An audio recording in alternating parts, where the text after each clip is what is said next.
"Mama, is he going to be okay? He looks like he's sleeping, but outside." Juniper Crane looked down at her 4-year-old daughter Bea, who was standing on the gravel shoulder of Old Millbrook Road, holding her stuffed rabbit and staring at the man slumped in the shallow drainage ditch with the serious concern of a child who takes the world at face value. Juniper looked at the man, then at the empty road in both directions, then at the darkening November sky. She was 30 years old, drove a 2009 hatchback with a heating system that worked when it felt like it, and had exactly the kind of life that made stopping a complicated decision.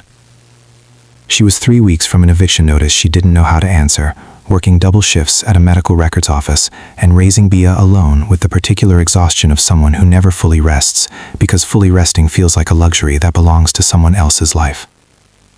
She stopped anyway. The man was breathing, no visible injuries. He was dressed well, suit jacket, no code, which explains some of the problem. He was unconscious in the way of someone whose blood sugar had crashed, or whose body had simply shut down from overextension, rather than anything more alarming. She checked his pulse, steady. She checked his temperature, cold, dangerously so for November. She called 911. The wait time was 45 minutes. The nearest hospital was 30 minutes in the other direction. She looked at Bea. Bea looked at the man. "We're going to help him, baby," Juniper said. She got him into her car. It took 8 minutes and a degree of physical effort she would feel in her back for a week. She drove him home. He woke up on her couch at 2 in the morning to the smell of soup and the sight of a child's drawings taped to the wall across him, and a lamp with a yellow shade casting the kind of light that only exists in homes where someone has tried hard to make warmth from limited materials. His name was Garrett Lowe, 33 years old, CEO of Lowe Property Group, a real estate and property management company operating across 4 counties. He had been driving back from a site meeting, alone, when the combination of 2 skipped meals, a developing flu, and a heating system in his own car that had chosen that evening to fail had resulted in him pulling over and then simply losing consciousness on the roadside. He sat up slowly. A glass of water was on the coffee table. A folded blanket had been placed over him with the neat, careful precision of someone who does things properly even when they're tired. A woman appeared in the kitchen doorway. "You're awake," she said quietly, not startled. She'd been checking. "How do you feel?" I owe someone an explanation and an apology," he said. "You don't owe me anything. Do you feel well enough to tell me if I should still call someone?" He tested himself. Head, limbs, clarity. "I think I'm all right. Low blood sugar in the cold, I think. I have a condition I manage poorly when I'm busy." He looked around the small, tidy living room. "Where am I?" "My home," she said simply.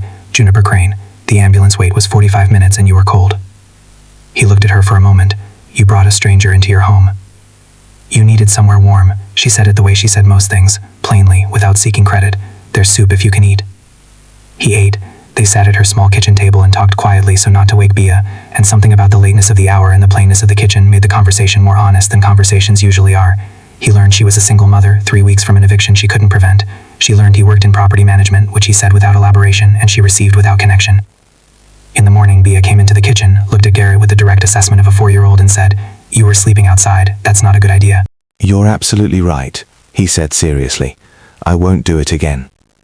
Bea nodded, satisfied, and asked for cereal. Garrett left after breakfast with his car retrieved and a card pressed into Juniper's hand that she looked at once and set on the counter without calling. She wasn't looking for anything from him. She had helped because helping was what you did. 3 days later, she received her formal eviction notice. The property management company named on the letterhead was Lowe Property Group. She sat at her kitchen table for a long time, looking at it. Garrett's assistant flagged the address on a routine review, a cross-reference from a personal emergency contact form he'd updated after his medical episode, on which he'd listed Juniper Crane's address as his temporary recovery location, per his doctor's follow-up paperwork. When the eviction file crossed his desk with the same address, he stopped. He read the file carefully. The eviction was being processed under a blanket policy his acquisitions team had implemented across 12 properties slated for renovation, a policy he had approved in a quarterly meeting, without reviewing the individual case impact. Juniper Crane's unit was one of 41. He sat with that for a long time. He called his legal team. He reviewed all 41 cases personally, something he had not done before. What he found across those files were 41 versions of the same story, people who had paid consistently, maintained their units, and were being displaced not for cause but for profit margin. He restructured the renovation timeline. Residents were offered right of return leases at current rates. The policy was revised permanently. He called Juniper himself. "I need to tell you something," he said, "and I need you to understand that what I'm about to say has nothing to do with what you did for me. It's something I should have done regardless." She listened. When he finished, she was quiet for a moment.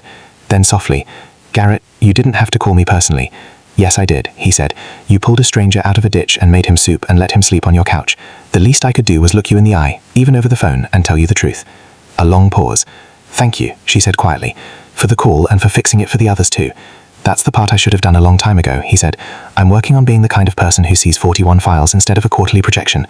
Bia's voice came from the background. "Mama, who is it?" Juniper smiled, the real kind, the tired and genuine kind. "It's the man who was sleeping outside," she said. "He called to say thank you." Bia, satisfied with this, went back to her cereal. Kindness extended to a stranger in a ditch, with no knowledge of who he was, no calculation of what it might return, set in motion a chain of honest reckonings that helped 41 families keep their homes. Juniper hadn't stopped for a reward. She'd stopped because a person needed help and she had the means to offer it. That was the whole of it. And sometimes that is everything. If this story touched your heart, please like, share, subscribe, and comment. Let's spread more stories of kindness and hope together.